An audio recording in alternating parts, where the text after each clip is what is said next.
Okay. हम लोग start करें पेपर पैटर्न से। ठीक है।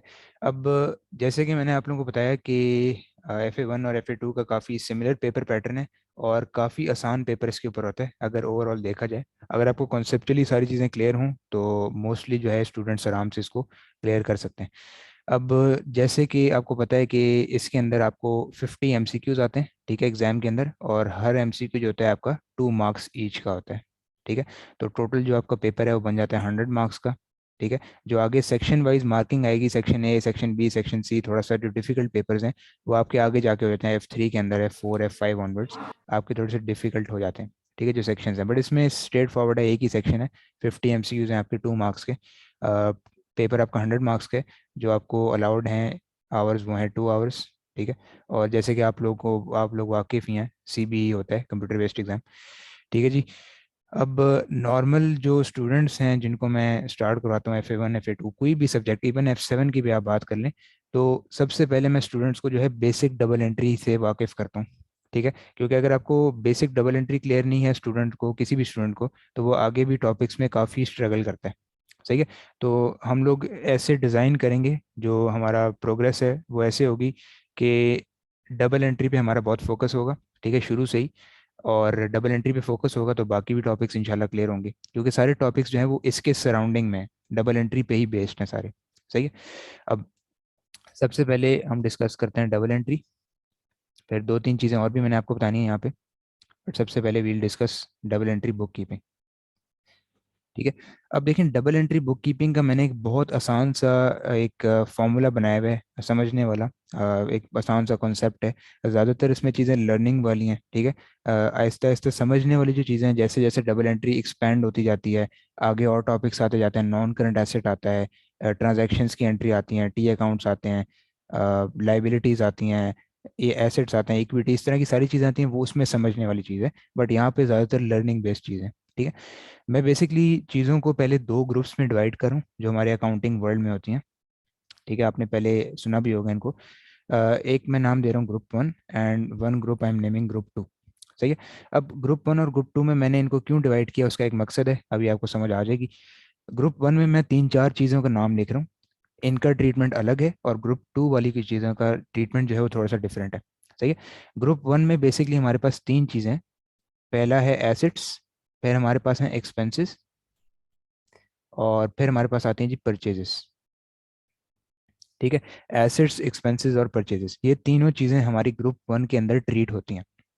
सही है। इनकी इंडिविजुअल टर्मिनोलॉजीज भी अभी डिस्कस करते हैं थोड़ी देर के अंदर।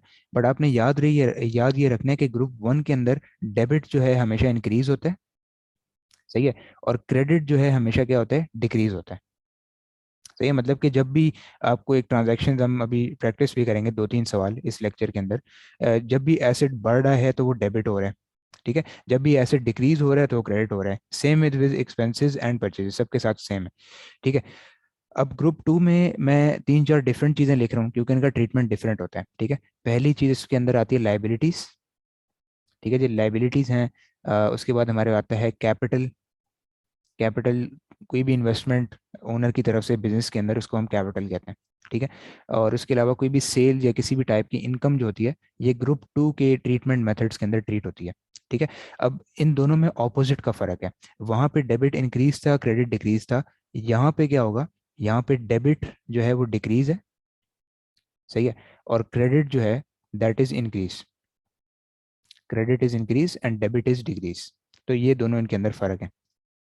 सही है। अगेन मैं रिपीट करता हूँ, ग्रुप 1 के अंदर एसेट, एक्सपेंसेस, परचेजेस, ये तीन वर्ड्स हैं। इनका इंक्रीज जो है वो डेबिट पे रिकॉर्ड होगा, और डिक्रीज जो है वो क्रेडिट पे रिकॉर्ड होगा। सही है। एंड ग्रुप 2 में लाइबिलिटीज हैं, कैपिटल, सेल्स, इनकम, इस तरह की सारी चीज़ें, ये डेबिट पे डिक्रीज होती हैं और क्रेडिट पे इंक्रीज होती हैं। तो दोनों में ऑपोजिट का फर्क है। ठीक है, दोनों एक दूसरे से उल्टे हैं। सही जी, ठीक है, यहाँ तक क्लियर है, आपको कंफर्म कर दें, फिर आगे चलते हैं। क्लियर है जी यहाँ तक?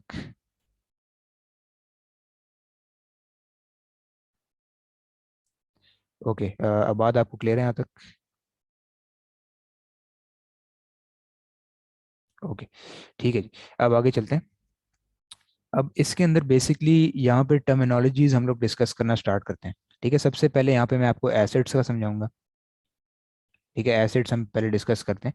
अब एसिड्स की भी मैंने एक बहुत अच्छी डेफिनेशन यहाँ डिज़ाइन की हुई है, जो कि बुक में भी आपको सिमिलर इस तरह की मिलेगी, बट एक चीज़ मैं पहले से आपको बता देता हूँ कि हम जो सारे मोस्टली कॉन्सेप्ट्स हैं इस तरह, जैसे मैं अभी वाइट बोर्ड पर पढ़ा रहा हूँ, इसी तरह करेंगे। ठीक है, वाइट बोर्ड पे कुछ टीचर इस तरह करते हैं कि वो डायरेक्टली बुक पे ले चलते हैं, बुक में काफ़ी कंफ्यूजिंग चीज़ें होती हैं जिससे स्टूडेंट एक तरह से बोर भी हो जाता है और क्लासेस इंटरेक्टिव नहीं बनती, राइट। तो मैं कोशिश ये करूंगा कि आपको वाइट बोर्ड पे अपने कॉन्सेप्ट से आसान लफ्जों में सब चीज़ें समझाऊं, ठीक है। और तमाम जो चीज़ें डिस्कस करने वाली हूँ हमारी यहीं पे डिस्कस हों। यस, अगर कोई थ्योरेटिकल चीज़ है तो उसके लिए हम इंशाल्लाह बुक पे ही रेफर करेंगे, ठीक है। अब एसिड्स की डेफिनेशन मैं यहाँ पे लिखता हूँ, उसको फिर वर्ड बाय वर्ड समझते हैं, ठीक है। अब एसिड जो है ये होता है एनी आइटम, ये इसको थोड़ा सा चेंज कर लेते हैं, a resource that is controlled और owned by an entity which results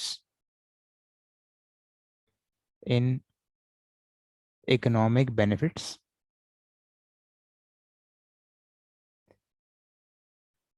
to be generated over its useful life, ठीक है। सबसे जो बेस्ट सूट करती है ना डेफिनेशन एसिड्स को, वो ये डेफिनेशन, ठीक है। अब एक चीज मैं पहले से आपको बताता जाऊं कि हमने डेफिनेशन को समझना है वर्ड बाय वर्ड, ठीक है। हमने इसका किसी तरह रटा नहीं मारना, हमने इसको याद करके नहीं जाना एग्जाम में, हमने इसको समझ के जाना है, ठीक है। मेरा मोटिव भी यही होगा कि मैं किसी चीज को आपको याद करवाने की कोशिश ना करूं, समझाने की कोशिश करूं, ठीक है। अब एसिड्स के अंदर यहाँ पे वो क्या कह रहे हैं कि रिसोर्स, एनी रिसोर्स, कोई भी बिजनेस की असासा, एसिड्स को उर्दू में असासा कहते हैं, ठीक है। अ resource that is controlled and own, मतलब कि कंपनी के पास उसकी कंट्रोलेबिलिटी भी होनी चाहिए और ओनरशिप भी होनी चाहिए। इस बात पे मैं एक छोटी सी एग्जांपल देता हूँ। आपने लीजिंग का वर्ड सुना होगा, ठीक है, लीजिंग या फिर कार हायर जिस तरह का होता है, राइट। उसमें ये होता है कि, या फिर बैंक फाइनेंसिंग का आपने वर्ड सुना होगा, उसमें ये होता है कि बैंक आपको गाड़ी दे देता है, लेकिन जब तक आप उसकी इंस्टॉलमेंट्स पे करें या जब तक आप उसकी हायर परचेज की इंस्टॉलमेंट्स पे करें, तब तक गाड़ी आपके नाम नहीं होती, राइट। वो बैंक के नाम पे रहती है और एज इट इज आप बैंक के नाम पे उसको यूज करते रहते हैं। तो इसका ये मतलब हुआ कि आपका प्रॉपर एसेट वो नहीं है, क्योंकि ना आपके पास उसका कंट्रोल कंट्रोल कुछ हद तक होगा, बट ओनरशिप तो किसी तरह नहीं है हमारे पास, राइट। हमारे कंपनी के पास ओनरशिप किसी तरह नहीं है। सेम लीज में भी ऐसे ही होता है। लीज में क्या होता है कि कोई जहाज है, कोई एयरक्राफ्ट है, कोई भी चीज़ आपने लीज पे ले ली मशीन, उसकी आप लीज पेमेंट्स पे कर रहे हैं, मतलब कि किस्तों पे आपने चीज़ खरीद लिया। तो दैट मीन्स अभी तक आपके पास उसके पास आपकी उसके पास ओनरशिप नहीं आई गाड़ी की, राइट।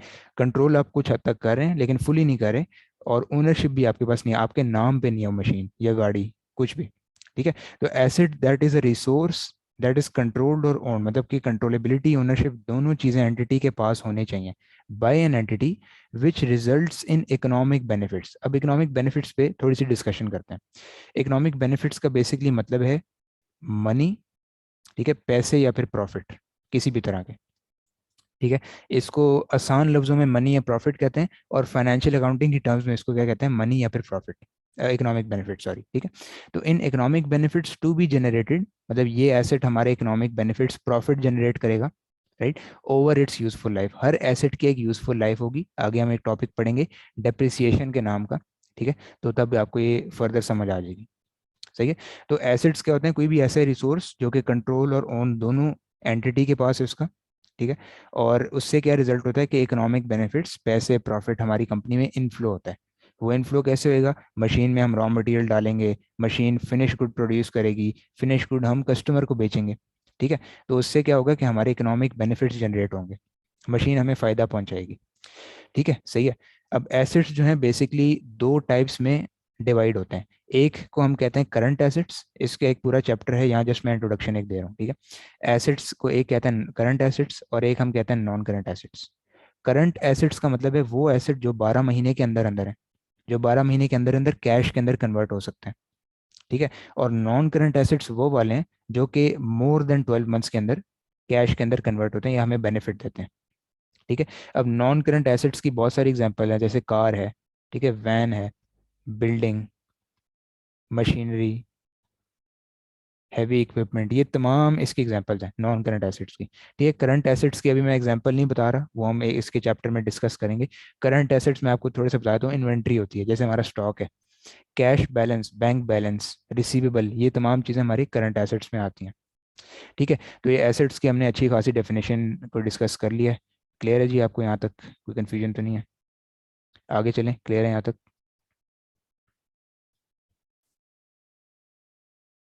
ओके ठीक है। अब नेक्स्ट देखते हैं, एसेट्स के बाद जो हम चीज़ डिस्कस करें उसका नाम है एक्सपेंसेस।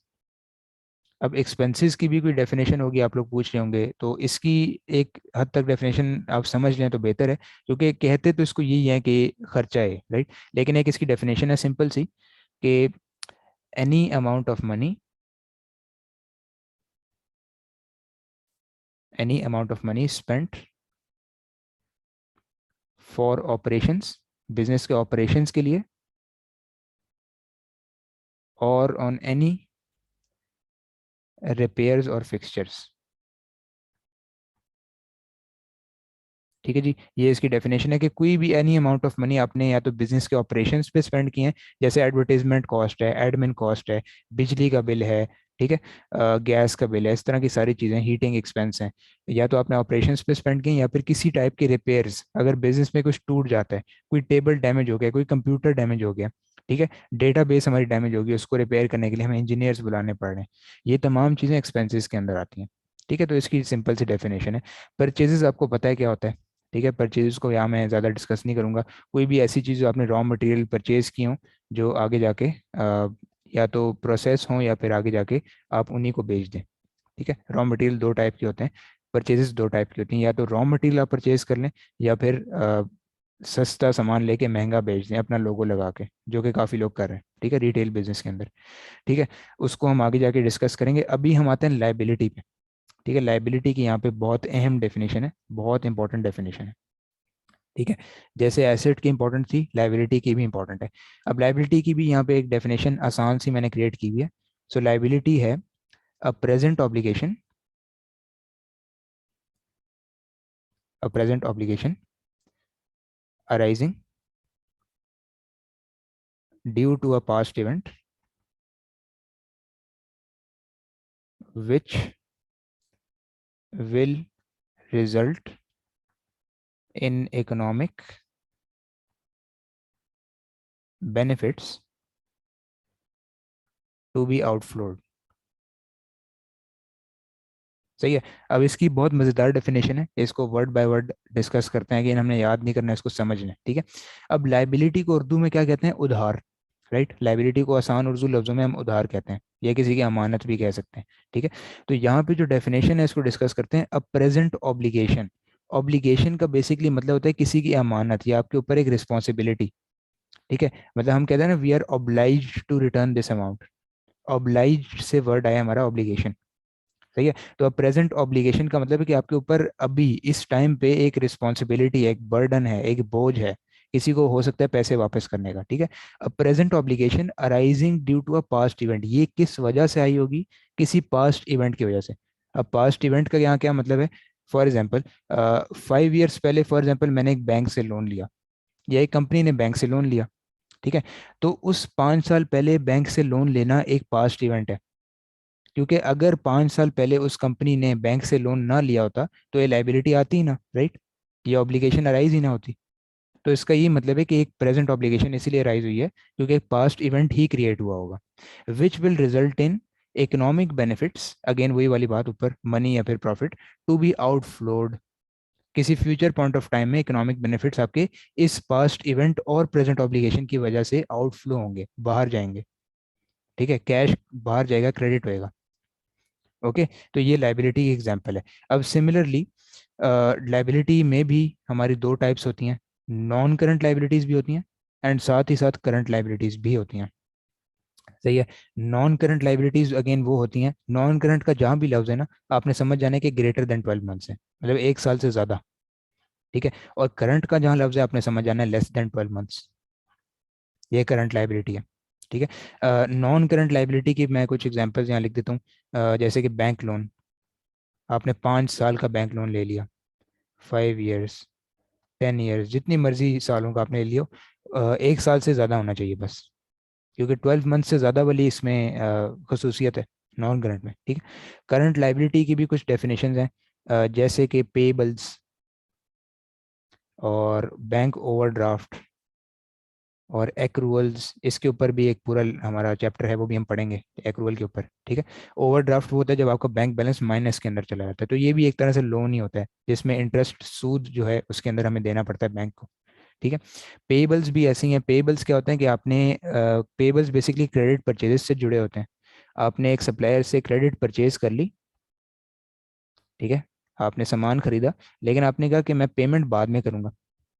सही है। तो पेमेंट बाद में करना, इसका क्या मतलब है कि हमारी लाइबिलिटी क्रिएट होगी है। अब बार बार हमारी फाइनेंशियल स्टेटमेंट्स हमें रिमाइंड करवाएंगी कि हमने उनको पेमेंट वापस करनी है, तो हमारे ऊपर एक ऑब्लिगेशन है यहाँ पे, राइट। तो इसका मतलब ये भी पेबल्स ही ट्रीट होगा, ये क्रेडिट परचेज में आता है। ऊपर करंट एसेट्स में एक एग्जांपल थी, रिसीवेबल्स, वो भी यहाँ लिख देता हूँ मैं, रिसीवेबल्स। ठीक है। और रिसीवेबल्स किससे आती है? क्रेडिट सेल से आती है। आपने किसी को सामान बेचा, परचेज नहीं किया, किसी को बेचा, और कस्टमर ने कहा कि मैं अभी पेमेंट नहीं कर रहा, बाद में करूँगा। ठीक है। तो उस कस्टमर का आपकी बुक्स में रिसीवेबल बन जाएगा। ठीक है जी, अभी तक बात समझ आ रही है आपको? कंफर्म कर दें, चीज़ें क्लियर हैं, कोई कन्फ्यूजन तो नहीं है? Okay, very nice. अब आगे चलते हैं। एसेट्स, एक्सपेंसेस, लाइबिलिटी हमने डिस्कस कर लिया, कैपिटल भी साथ ही कर लेते हैं डिस्कस। ठीक है। कैपिटल, कैपिटल जैसे मैंने अभी आपको बताया, any investment done by owner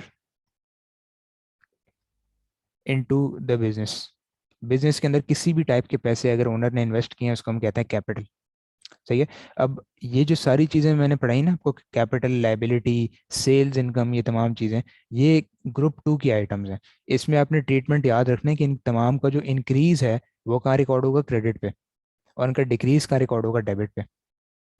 सही है। सिमिलरली ग्रुप 1 में जो एसेट्स और एक्सपेंसेस परचेज हमारे हमने डिस्कस की थी, वो डेबिट पे इंक्रीज होएगा और क्रेडिट पे डिक्रीज होएगा। सही है। तो ये ट्रीटमेंट बहुत इंपॉर्टेंट है, ये नोट्स मैं इंशाल्लाह आपको क्लास के बाद सेंड कर भी दूंगा, अगर आपने नोट नहीं किए, नो इशू। ठीक है। अच्छा, अब एक छोटी सी चीज़ डिस्कस करते हैं, उसके बाद हम एक दो एग्जांपल्स की तरफ चलते हैं। ठीक है। अब आपने पहले सुना होगा इसका नाम, इसको हम कहते हैं अकाउंटिंग इक्वेशन। इसको भी थोड़ा सा डिस्कस कर लेते हैं, थोड़ी सी डिस्कशन इस पे कर लेते हैं, अकाउंटिंग इक्वेशन। ठीक है। अब देखें, अकाउंटिंग इक्वेशन जो है, उसको हम कुछ ऐसे लिखते हैं, assets is equal to capital plus liabilities. ठीक है। Assets is equal to capital plus liabilities, मतलब कि इसका आसान आसान मतलब मैं आपको समझाता हूँ। देखिए, होता ये है कि आप लोग समझते होंगे, अगर थोड़ा सा मतलब कि एक बंदे का बिजनेस माइंड हो तो समझ जाता है बात, कि जो भी बिजनेस के एसेट्स हैं ना, तमाम असासे जो हैं, कार, वैन, बिल्डिंग, पैसे, रिसीवेबल, इन्वेंट्री, तमाम चीज़ें जो एसेट्स हैं हमारे, जो ऊपर मैंने एग्जांपल लिखी हैं, वो दो चीज़ों से बने होते हैं। मतलब कि इन शॉर्ट, बिजनेस फाइनेंस किससे होता है? या तो कैपिटल से, या तो ओनर की अपनी इन्वेस्टमेंट से, या फिर लाइबिलिटी से, मतलब कि बैंक से आपने लोन ले लिया, उधार ले लिया किसी से बिजनेस में यूज करने के लिए। तो एसेट्स बनते किससे? कैपिटल और लाइबिलिटी का मिलाप से। ठीक है। अब कैपिटल में जो है ना, बेसिकली सिर्फ ओनर इन्वेस्टमेंट नहीं आती, इसके अंदर शेयर्स भी आ सकते हैं, जो हम आगे चैप्टर पढ़ेंगे। शेयर्स आपने देखेंगे स्टॉक एक्सचेंज में जो फ्लोट होते हैं, ठीक है, जो कोई भी पब्लिक खरीद सकती है, लिस्टेड कंपनीज के। ठीक है। तो इन दोनों के मिलाप से जो है एसेट्स बनते हैं। ठीक है। अब नॉर्मली ये कहा जाता है कि लाइबिलिटीज की जो परसेंटेज है बहुत कम होनी चाहिए, ज़्यादा नहीं होनी चाहिए।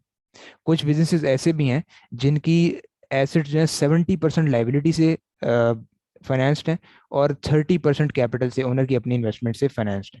तो इनके लिए बहुत रिस्की चीज़ है ये, वेरी रिस्की, क्योंकि उनके ऊपर कॉन्टिन्यूसली एक रीपेमेंट का जो ऑब्लिगेशन है वो बार बार उनके ऊपर अराइज हो रही होगी, क्योंकि लाइबिलिटीज तो रीपे करनी होती है ना, कैपिटल तो रीपे नहीं करना होता।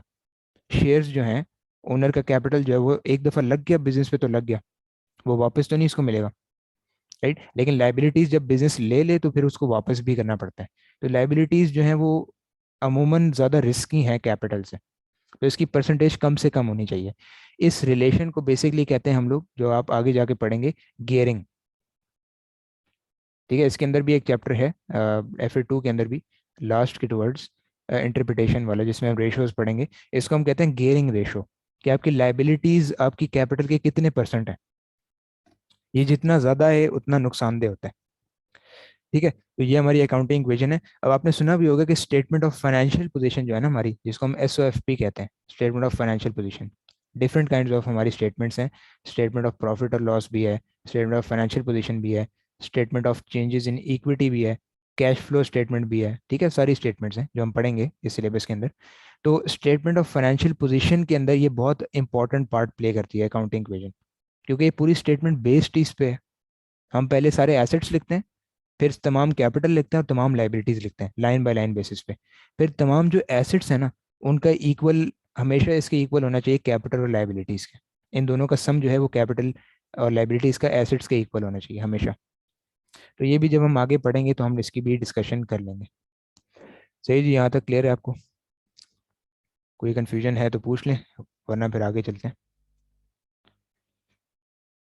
क्लियर है जी यहाँ तक? ओके, ठीक है, मैं आपको क्लियर है यहाँ तक? ओके, ठीक हो गया। अच्छा, अब कुछ एग्जांपल्स इसकी डिस्कस करते हैं। ठीक है, और फिर मैं आपको एक सीक्वेंस, या पहले मैं आपको सीक्वेंस बता देता हूँ, उसके बाद एग्जांपल डिस्कस कर लेते हैं। जो ट्रांजैक्शन का सीक्वेंस है ना हमारा, कि फाइनेंशियल अकाउंटिंग में किस तरह रिकॉर्ड होती हैं, उसका सीक्वेंस हम पहले डिस्कस कर लेते हैं। देखिए, सबसे पहले नंबर पे हमारे पास एक वर्ड है, जिसको मैं कह रहा हूँ बुक्स ऑफ प्राइम एंट्री। ठीक है, ये हमारी 7 तरह की बुक्स होती हैं, इन 7 के नाम मैं यहाँ लिख देता हूँ।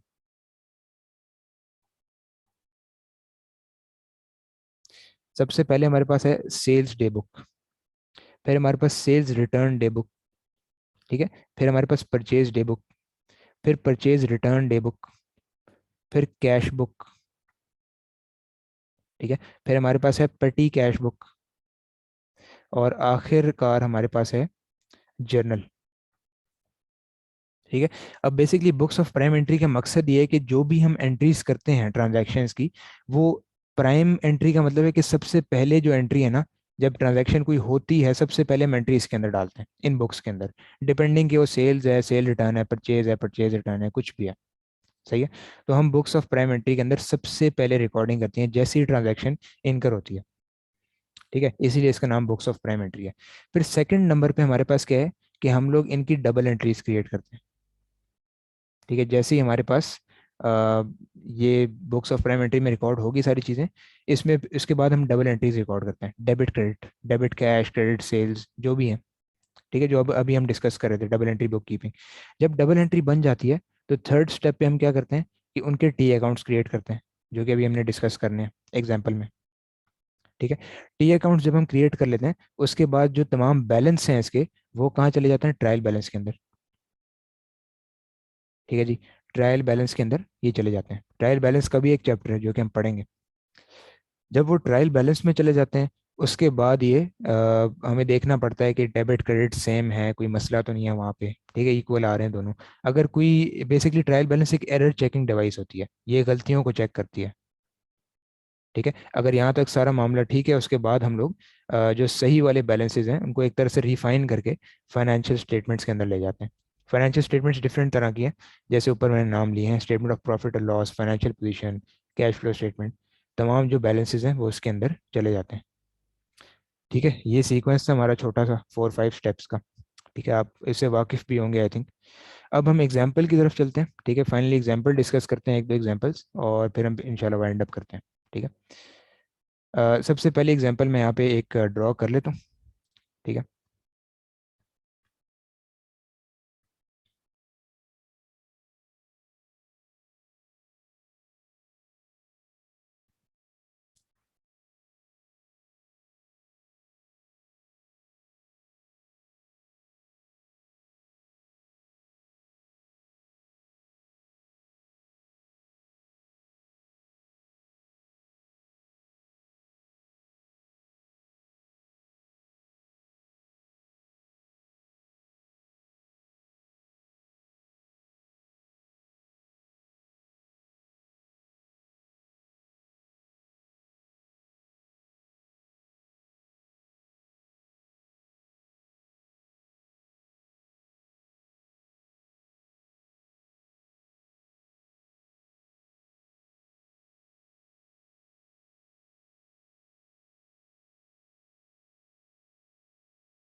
ओके जी, यहाँ पे मैंने एक एग्जांपल बना दिया, ठीक है। सिर्फ 4 ट्रांजैक्शन है इसके अंदर। अब इसकी रिक्वायरमेंट ये है कि हम लोगों ने पहले डबल एंट्रीज बनानी है, ठीक है। और डबल एंट्रीज के बाद हमने टी अकाउंट्स इसके स्केच करने हैं, ठीक है। अब वन बाय वन इसको करना शुरू करते हैं। सारी चीज़ें मैं वही यूज़ करूंगा जो ऊपर हमने ग्रुप 1 और ग्रुप 2 में पढ़ी हैं, क्योंकि आहिस्ता आहिस्ता अगर आप लोगों को वो क्लियर होंगी, जैसे जैसे हम क्वेश्चंस करेंगे, अगर वो आपको क्लियर है कि कौन सी चीज़ कौन से इंक्रीज पे डेबिट होती है, डिक्रीज पे क्रेडिट होती है, ठीक है। कौन सी चीज़ ग्रुप 1 की है, कौन सी चीज़ ग्रुप 2 की है, तो अगर वो चीज़ आपको क्लियर होगी, फिर आपके लिए डबल एंट्री बिल्कुल एक पीस ऑफ केक बन जाएगा, ठीक है। अच्छा, अब सबसे पहले इसकी क्रिएट करते हैं हम लोग डबल एंट्री। सबसे पहले ट्रांजैक्शन 1 की हम लोग देख रहे हैं, ठीक है। ओके, अब ट्रांजैक्शन 1 के अंदर अगर इसको गौर से पढ़ें तो यहाँ पे लिखा हुआ है mister A started business with $5,000 in cash. अब यहाँ से आप लोगों को क्या समझ आ रहा है कि मिस्टर ए ने बिजनेस के अंदर पैसे इन्वेस्ट किए, उसने नया बिजनेस स्टार्ट किया, राइट, कैश में इन्वेस्ट किया उसने। तो दैट मीन्स मुझे ये समझ आ रहा है कि यहाँ पे कैपिटल की एंट्री आ रही है, क्योंकि कैपिटल अभी अभी हमने डिस्कस किया है कि कोई भी इन्वेस्टमेंट जो है ओनर की तरफ से बिजनेस के अंदर, उसको हम कैपिटल कहते हैं, राइट। तो दैट मीन्स यहाँ पे एंट्री कुछ इस तरह बनेगी। अब मैं ऊपर वाली ही चीज़ों को यूज़ कर रहा हूँ। आपको याद है कैपिटल किस चीज़ की आइटम थी, किस ग्रुप की आइटम थी? ग्रुप 2 की ना, राइट। और ग्रुप 2 की तमाम चीज़ें क्रेडिट पे इंक्रीज होती हैं और डेबिट पे डिक्रीज होती हैं, राइट। तो सबसे पहले मैं क्या कर दूंगा, क्रेडिट लिख दूंगा कैपिटल में। अब क्रेडिट कैपिटल मैंने क्यों लिखा? बिकॉज कैपिटल यहाँ पे इंक्रीज कर रहा है, इन्वेस्टमेंट बढ़ रही है यहाँ पे, सही है। और on the other side debit में यहाँ क्या करूंगा, डेबिट में कर दूंगा कैश। अब दोनों की कितनी अमाउंट्स हैं, 5,000 एंड 5,000। तो ये हमारी कैपिटल की एंट्री है। हमेशा याद रखें, कभी भी कैपिटल डेबिट नहीं होता, क्योंकि ऐसा नहीं हो सकता है हम कि हम मतलब कैपिटल निकाल रहे हैं। निकालने की एक ऑप्शन होती है, इसको ड्राइंग्स कहते हैं, वो हम आगे जाके डिस्कस करेंगे, ठीक है, नेक्स्ट क्लासेस में। कैश हमारे पास आ रहा है बिजनेस के अंदर, इसीलिए हम डेबिट कैश कर रहे हैं, क्योंकि कैश यहाँ पे बढ़ रहा है। कैश बढ़ता है तो ग्रुप 1 की आइटम है, इसलिए यहाँ पे डेबिट होता है। ओके, सही है। अब सेकंड डिस्कस करते हैं, सेकंड ट्रांजैक्शन। सेकंड में वो कह रहा है कि mister A purchase goods worth $1,000 from supplier in cash. अब जो भी ट्रांजैक्शन आपने पढ़नी है ना, उसके दो इफेक्ट्स देखने हैं, हमेशा दो इफेक्ट्स देखने हैं, ठीक है। पहला इफेक्ट देखना है डेबिट का, दूसरा इफेक्ट देखना है क्रेडिट का, ठीक है। अब पहला इफेक्ट यहाँ पे क्या हो रहा है, परचेज का। मुझे समझ ये आ रही है कि यहाँ पे परचेजेस हो रही हैं, राइट। तो डेबिट में यहाँ पे क्या करूँगा, परचेज। अब डेबिट परचेज मैंने क्यों किया? बिकॉज अभी अभी हमने ग्रुप 1 की आइटम्स में पढ़ा है, एसेट, एक्सपेंसेस एंड परचेजेस, ये तीनों चीज़ें जब भी इंक्रीज करती हैं तो डेबिट होती हैं, राइट, ऐसे ही है। अब एक चीज़ तो परचेज ऊपर जा रही है, हमने गुड्स सामान परचेज कर लिए, ठीक है, कितने के, $1,000 के। दूसरी यहाँ पे इफेक्ट क्या हो रहा है कि कैश हम पे कर रहे हैं सप्लायर को, उसी वक्त सप्लायर को हम कैश पे कर रहे हैं, right. On the other hand हमारा क्या होगा कि कैश डिक्रीज करेगा। कैश किस चीज़ की आइटम है, ग्रुप 1 की है ना, राइट। दैट मीन्स क्रेडिट हम करेंगे यहाँ पे कैश, कैश यहाँ पे क्या हो जाएगा, डिक्रीज हो जाएगा। कितने से, 1,000 से, ठीक है। तो डेबिट परचेज 1,000, क्रेडिट कैश 1,000। सही जी, यहाँ तक क्लियर है, समझ आ रही है, कोई कंफ्यूजन तो नहीं है? ओके, अच्छा। अब नंबर 3 देखते हैं, ट्रांजैक्शन नंबर 3। ट्रांजैक्शन नंबर 3 में mister A sold goods worth $2,000 to customer on credit. अब यहाँ पे दो क्या इफेक्ट्स हो रहे हैं?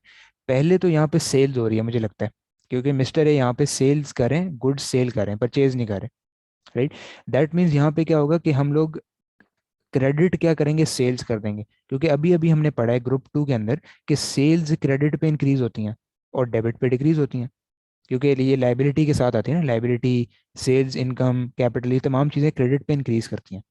सो सेल्स में लिख दूंगा क्रेडिट 2,000। अब आप लोग मुझे बताएं कि क्या यहाँ पे हमें कैश रिसीव हुआ है उस वक्त, या कस्टमर ने ये कहा है कि हम बाद में पेमेंट करेंगे, राइट, उन्होंने नहीं, ये कहा बाद है ना। में एग्जैक्टली उन्होंने ये कहा है कि हम बाद में अकाउंट पेमेंट करेंगे। रिसीवेबल। तो हम डेबिट यहाँ क्या कर देंगे, डेबिट हम कर देंगे रिसीवेबल्स, रिसीवेबल हम कर देंगे डेबिट 2,000 से, क्योंकि हमारी एंट्री हुई है क्रेडिट पे, कस्टमर्स ने कहा कि हम बाद में पेमेंट करेंगे। सिमिलरली ट्रांजैक्शन 4 देख लेते हैं। ट्रांजैक्शन 4 में क्या हो रहा है कि mister A purchase a new computer system for $1,500 in cash. अब यहाँ पे पहला इफेक्ट क्या हो रहा है कि नॉन करंट एसेट एक परचेज कर रहे हैं, क्योंकि कंप्यूटर सिस्टम, लैपटॉप्स, ये तमाम बड़ी चीज़ें होती हैं, 1 साल से ज़्यादा चलती हैं ना, राइट। दैट मीन्स ये नॉन करंट एसेट है। तो डेबिट हम कर देंगे कंप्यूटर सिस्टम को, इसका नाम लिख देंगे, नॉन करंट एसेट का। और पेमेंट किससे हो रही है? कैश पे उसी वक्त हो रही है, दैट्स वाई हम क्रेडिट कर देंगे कैश को। सही है। 1500 एंड 1500।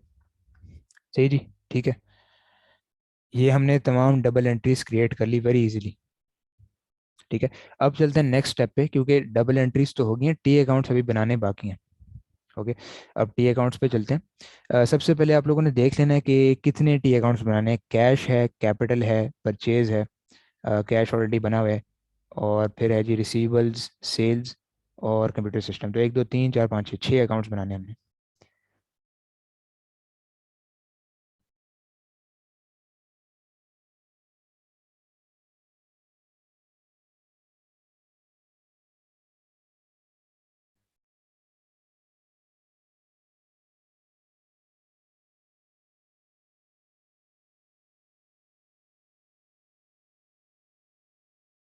ओके। 6 अकाउंट्स हमारे बन गए। ठीक है। सबसे पहले अकाउंट का नाम है कैश। देन हमारे पास है कैपिटल। ठीक है। फिर हम इसको परचेज लिख देते हैं। एंड फिर हमारे पास receivables, sales and computer system. Receivables, sales and computer system. ठीक है। ये 6 अकाउंट हमारे बन गए टी अकाउंट्स। अब सिंपली हमने क्या करना है, क्योंकि जब डबल एंट्रीज में सारी मेहनत हमारी लग गई है, तो सिंपली हमने टी अकाउंट्स में उन जो ऊपर डेबिट क्रेडिट किए वो यहाँ पे पोस्ट करना शुरू कर देना है। ठीक है। तो डेबिट कैश यहाँ पे कितना है? 5000। ये 5000 से डेबिट हो गया कैश। ये तो आपको पता है कि ये साइड डेबिट होती है, ये साइड क्रेडिट होती है हर अकाउंट की। राइट। तो 5000 हो गया डेबिट। और कैपिटल क्रेडिट हो रहा है दूसरी साइड पर, राइट। तो 5000 कैपिटल हो गया क्रेडिट। सही है, पहली एंट्री कंप्लीट होगी। अब सेकंड पे डेबिट परचेज है 1000 से, तो परचेज को मैंने यहाँ पे डेबिट कर दिया। सही है। क्रेडिट कैश है 1000 से, क्योंकि कैश पे हमने खरीदे हैं। तो 1000 क्रेडिट कैश भी हो गया, ये भी क्रिएट होगी। थर्ड वाली हमारे पास है रिसीवेबल्स, 2000 से डेबिट है, सेल्स भी 2000 से क्रेडिट है।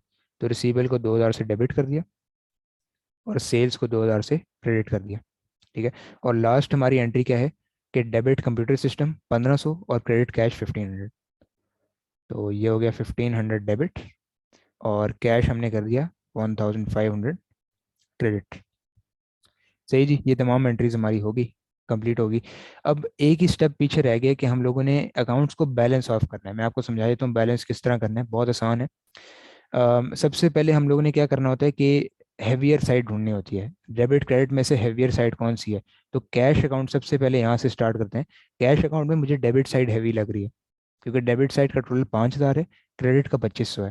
राइट। तो मैं 5000 को पहले दोनों साइड्स के टोटल पे लिख दूंगा, यहाँ भी और यहाँ भी, 5000 एंड 5000। ठीक है। अब डिफरेंस जहाँ पे हमारे पास आ रहा है उसको हम कहते हैं बैलेंस कैरिड डाउन, सीडी लिखते हैं हम। ठीक है। सीडी का मतलब कैरिड डाउन। और जब ये अगले पीरियड में जाएगा तो ये ब्रॉड डाउन हो जाएगा। मतलब कि नेक्स्ट जब अगला महीना अगला साल बनेगा कैश का, तो ब्रॉड डाउन हो जाएगा, मतलब कि इतना कैश हमारे अकाउंट में अवेलेबल है। ठीक है। तो डिफरेंस यहाँ पे कितना आ रहा है? 5000 में से ये दोनों माइनस कर दें तो 2500 का हमारे पास डिफरेंस आ रहा है। ठीक है। ये हमारा कैरिड डाउन बैलेंस है। और ये जो तमाम कैरिड डाउन बैलेंसेस हैं, क्लोजिंग बैलेंसेस भी कहते हैं इनको, ये कहाँ चले जाएंगे? ट्रायल बैलेंस में, जैसे कि मैंने आपको यहाँ पे समझाया था, ये वाली चीज़। ठीक है। ट्रायल बैलेंस में क्लोजिंग बैलेंसेस जाके फिर हम इनको फाइनेंशियल स्टेटमेंट्स में फाइनली ले जाएंगे। ठीक है जी, सही है। अब सिमिलरली कैपिटल का भी ऐसे ही है। यहाँ पे एक ही साइड हैवी है तो 5000, और यहाँ भी 5000। ठीक है। तो हमारे जो डिफरेंस वाली साइड है, जो जीरो साइड है, जहाँ पे कम बैलेंस आ रहा है, वहाँ पे हम कैरी डाउन क्रिएट करके 5000 यहाँ पे लिख देंगे। परचेज में भी ऐसे ही है, 1000 और 1000, यहाँ पे कैरी डाउन करके 1000। ठीक है। रिसीवेबल्स में भी ऐसे ही है, 2000। अब आपने याद रखना है, आपने हैवियर साइड यहाँ पे लिखनी है। ठीक है। दूसरी साइड पे कुछ भी नहीं है, तो ये डिफरेंस वाली साइड है, यहाँ पे कैरी डाउन क्रिएट हो जाएगा 2000 का। ठीक है। सेल्स में भी ऐसे ही है, 2000 और 2000, कैरी डाउन हो गया 2000 का। ठीक है। कंप्यूटर में भी ऐसी है 1500 का, और यहाँ पे हो गया 1500। तो जो खाली साइड है वो ये वाली है, तो कैरी डाउन मैंने क्रिएट कर दिया 1500 का। ठीक है जी, क्लियर है यहाँ तक? कोई कन्फ्यूजन तो नहीं है? कंफर्म कर दें काइंडली।